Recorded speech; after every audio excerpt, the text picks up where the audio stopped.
Allora, abbiamo attivato uno sportello informativo a partire da febbraio, dal metà febbraio, quindi sono attualmente 5 mesi che collaboriamo insieme a comuni. I comuni si rivolgono a noi tramite un Google Form e un'email e noi ci rivolgiamo a loro attraverso una newsletter. Abbiamo ottenuto circa una quarantina di richieste, la maggior parte riguardavano una sfera legata alle caratteristiche generali del PNRR, che facevano riferimento quindi a capire come muoversi all'interno di questo quadro piuttosto complesso. All'interno però della nostra provincia abbiamo una serie di richieste legate soprattutto al bando borghi, che infatti abbiamo visto dalla graduatoria pubblicata recentemente, che ha ottenuto un grande successo. Sono 8 i comuni che sono stati finanziati e abbiamo riscontrato interesse anche nell'ambito del potenziamento di infrastrutture e servizi per i comuni appartenenti alle aree interne, di cui siamo in attesa della pubblicazione della graduatoria.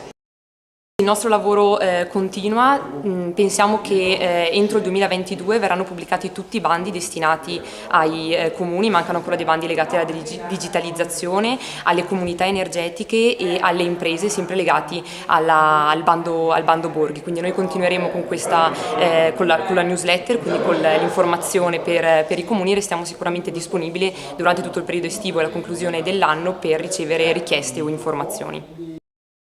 I comuni hanno partecipato molto attivamente ai bandi, soprattutto al bando borghi. Infatti ci sono stati purtroppo 20 comuni, quindi 20 progettualità tra linea A e linea B del bando borghi, che non hanno ottenuto un finanziamento. Ha riscosso grande successo anche il bando per il potenziamento delle infrastrutture scolastiche. Sono 3 i progetti risultati finanziati, ma sono altrettanti 10 progetti che purtroppo non hanno ottenuto un finanziamento.